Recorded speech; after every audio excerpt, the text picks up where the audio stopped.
Blockage check करने के लिए कौन सा टेस्ट सबसे ज़्यादा अच्छा है? सबसे ज़्यादा अच्छा टेस्ट वो है जिसका कि बेनिफिट यानी कि फ़ायदे और जो रिस्क हैं वो लगभग बराबर हों। पेशेंट की स्टोरी से और पेशेंट की हिस्ट्री से हमें ये पता चलता है कि कौन सा टेस्ट सबसे अच्छा रहेगा पेशेंट के लिए। किस टेस्ट के फ़ायदे और नुकसान लगभग बराबर हैं। नमस्कार, आज हम इस प्रश्न का उत्तर देंगे कि हार्ट ब्लॉकेज चेक करने के लिए कौन सा टेस्ट सबसे ज़्यादा अच्छा है या बेहतर है।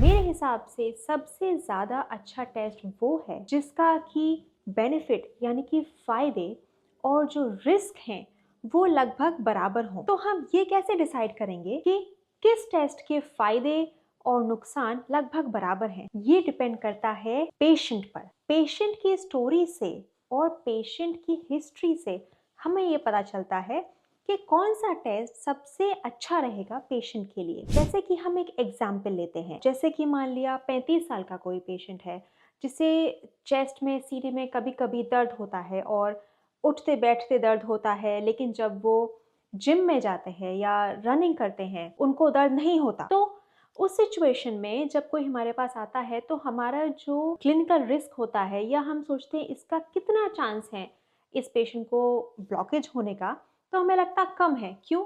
क्योंकि उस पेशेंट को जिम में जाते हुए दर्द नहीं हो रहा, केवल घर पे जब बैठे हुए हैं तब दर्द हो रहा है, जो कि ब्लॉकेज जैसा साउंड नहीं कर रहा। और दूसरा, वो पेशेंट यंग है काफ़ी, तो इतनी यंग एज में ब्लॉकेज होना भी कम संभावना है। तो ऐसे में जो हम क्लिनिकल डायग्नोसिस बनाते हैं उसमें हम ये वाला टेस्ट चुनते हैं जिससे कि हम कंफर्मेशन कर सकें कि हाँ ये ब्लॉकेजेस नहीं है। तो ऐसे में हम ये टेस्ट करेंगे जैसे कि एक्सरसाइज ट्रेडमिल स्ट्रेस टेस्ट, ताकि हम एक्सरसाइज करवाएंगे ट्रेडमिल पर, इलेक्ट्रोकार्डियोग्राम लेंगे और उसमें देखेंगे कुछ चेंजेस हैं या नहीं है। यानी कि हमने जो टेस्ट किया वो होगा highly sensitive but low specific. तो जो सेंसिटिविटी वाला टेस्ट होता है वो बड़ा ही सेंसिटिव होता है, मतलब अगर कुछ भी गड़बड़ हुई तो बता देगा। लेकिन लो स्पेसिफिक मतलब ये नहीं है कि अगर कुछ भी गड़बड़ हुई तो ब्लॉकेज ही ब्लॉकेज है, ऐसा नहीं कह पाएगा। तो हाईली सेंसिटिव टेस्ट को हम यूज करते हैं रूल आउट के लिए। जब हमें लगे कि बात बनी नहीं, ब्लॉकेज है नहीं, तो हम रूल आउट वाला टेस्ट करेंगे। दूसरा सिचुएशन लेते हैं।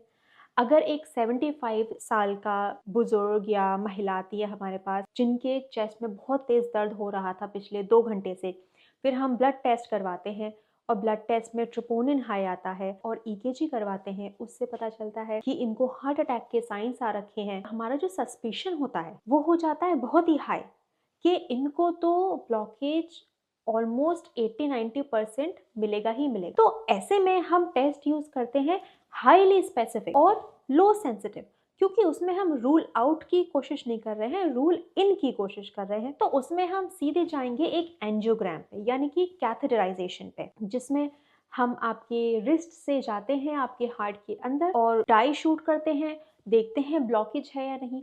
और अगर ब्लॉकेज होता है तो मोस्ट केसेस में उसी समय उसमें स्टेंट डाल सकते हैं।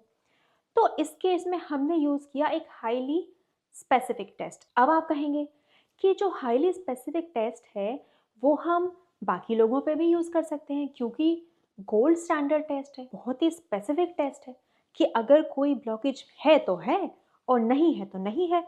ये तो बहुत अच्छा है, सभी पर यूज करना चाहिए।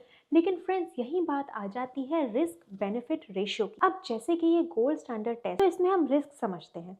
रिस्क होता है एक तो एक इन्वेजिव टेस्ट, तो आपको पेन होगा। एक्सरसाइज ट्रेडमिल टेस्ट में तो कोई पेन नहीं है। उसके बाद इन्फेक्शन के चांसेस हैं और उसके बाद हम आपके हार्ट में जाते हैं। अगर कहीं प्लैक है या ब्लॉकेज है आपके हार्ट के अलावा, जैसे जो एओर्टा होता है सीने के अंदर, या आपकी आर्टरीज में ब्लॉकेज है, तो वो भी चिप ऑफ होके जा सकता है आपके दिमाग में। तो उस प्रोसीजर से आपको स्ट्रोक भी हो सकता है। उसके बाद अगर हम जब जाते हैं एंजियोग्राफी में तो उसमें हम डैमेज भी कर सकते हैं, हार्ट की जो वेसल्स हैं वो डैमेज हो सकती हैं, हार्ट खुद भी डैमेज हो सकता है। अगर हार्ट में ज़्यादा हम इरिटेट हो गया हार्ट, तो अरिथमिया हो सकता है, यानी कि इलेक्ट्रिसिटी का बहुत मेजर इशू हो सकता है, उसमें एक परफोरेशन हो सकता है, डाइसेक्शन हो सकता है। और अगर किसी पेशेंट को किडनी की प्रॉब्लम है, तो किडनी में जो हम कॉन्ट्रास्ट देते हैं प्रोसीजर में, वो किडनी को फर्दर डैमेज कर सकता है, डायलिसिस का उसमें रिस्क आपका बढ़ सकता है। और अगर हम कैथेटराइजेशन कर रहे हैं और किसी के स्टेंट डला, तो उसको एस्पिरिन और एक दूसरी ब्लड थिनर मेडिकेशन लेनी ही लेनी पड़ेगी, नहीं तो स्टेंट वो ब्लॉक हो जाएगा, क्लॉट हो जाएगा।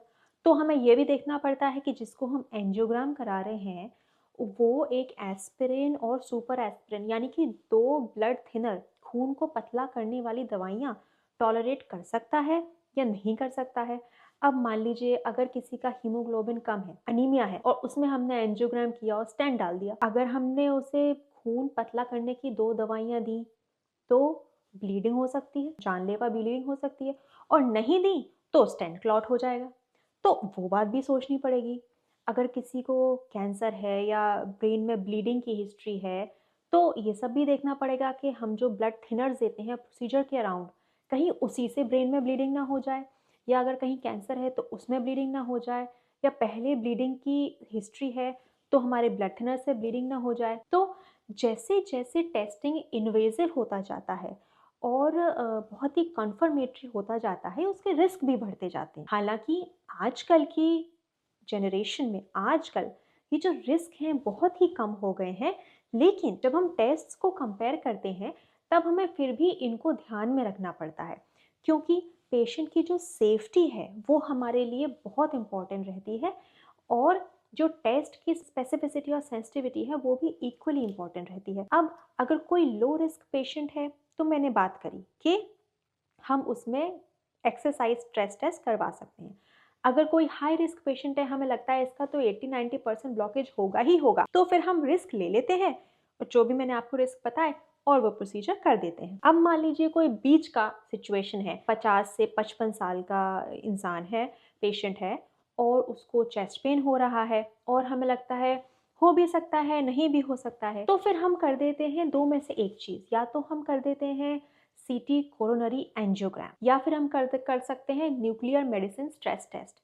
तो सीटी कोरोनरी एंजियोग्राम से तो हम डायरेक्टली एक तरीके से वेसल्स को देख लेते हैं, और न्यूक्लियर मेडिसिन स्ट्रेस टेस्ट से हम इनडायरेक्टली ये पता लगाते हैं कि हार्ट में कहीं ब्लड की कमी है या नहीं है। इसमें इन दोनों में कैसे डिफ्रेंशिएट करेंगे? अगर कोई 60 साल से यंग है इंसान, तो उसमें सीटी कोरोनरी एंजियो करवा सकते हैं। क्यों? क्योंकि उसमें संभावना कैल्शियम की कम रहती है। जब कैल्शियम ज़्यादा बढ़ जाता है वेसल्स में, तो सीटी की जो इमेज होती है वो ब्लर हो जाती है। तो 60 साल से ऊपर में सीटी कोरोनरी एंजियो करवाने का ज़्यादा फ़ायदा इसलिए नहीं होता क्योंकि कंफर्मेशन नहीं मिल पाता कितना ब्लॉकेज है। और तो कोई 60 साल से ज़्यादा एज के हो, तो उनको हम रेकमेंड करते हैं कि न्यूक्लियर मेडिसिन स्ट्रेस टेस्ट करवाया जाए, जिसमें हम हार्ट की पिक्चर्स लेते हैं और ये देखते हैं कहाँ ब्लड फ्लो कम है, और अगर एक एरिया में ज़्यादा है एक एरिया में कम है, तो हमें सस्पिशन होता है कि इसमें ब्लॉकेज है। अब अगर एक ब्लॉकेज है बड़े एरिया में, हमें ब्लड सप्लाई कम मिल रही है, तो फिर स्ट्रेस टेस्ट के बाद हम कैथेटराइजेशन रेकमेंड करेंगे, यानी कि एंजियोग्राम रेकमेंड करेंगे, क्योंकि एटलीस्ट हमने ये चांस लिया कि अगर स्ट्रेस टेस्ट नॉर्मल होगा तो हमें इस पेशेंट को जो कैथेटराइजेशन का रिस्क है उससे हम बचा लेंगे। ये हम कह देंगे कि ब्लॉकेज सिवियर नहीं है, आपको हाई रिस्क प्रोसीजर करवाने की ज़रूरत नहीं है।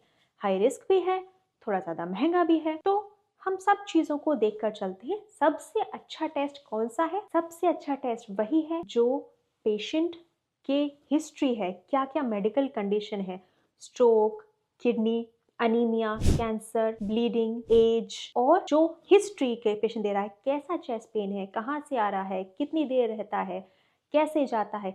हिस्ट्री से जो हम क्लिनिकल डायग्नोसिस बनाते हैं, कभी हिस्ट्री से हमें पता चलता है कि अरे ये तो एसिड का दर्द लग रहा है, या हमें लगता है कि ये तो चेस्ट वॉल पे कोई इशू है उसका दर्द है, या फिर ये तो हमें गॉल ब्लैडर का, लीवर का दर्द लग रहा है। तो हिस्ट्री से हमें कितना पता चलता है, पेशेंट की जो स्टोरी है उससे कितना पता चलता है। उसके बाद हम ये देखते हैं कि कौन सा टेस्ट इस क्लिनिकल सिचुएशन में सेफ्टी को, रिस्क को और बेनिफिट को बैलेंस करता है। फिर हम डिसाइड करते हैं कि आपके लिए सबसे अच्छा टेस्ट कौन सा है।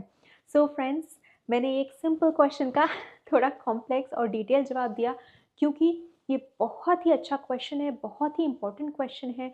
कई पेशेंट्स इससे फ्रस्ट्रेटेड रहते हैं, सीधे हमारा एंजियोग्राम क्यों नहीं करवा दिया, या फिर कुछ लोग फ्रस्ट्रेटेड रहते हैं कि हमारा एंजियोग्राम क्यों करवा दिया, उसमें हमारा इतना खर्चा हो गया, या फिर हमारा ये किडनी इंजरी हो गया, हमारा स्ट्रेस टेस्ट क्यों नहीं करवाया।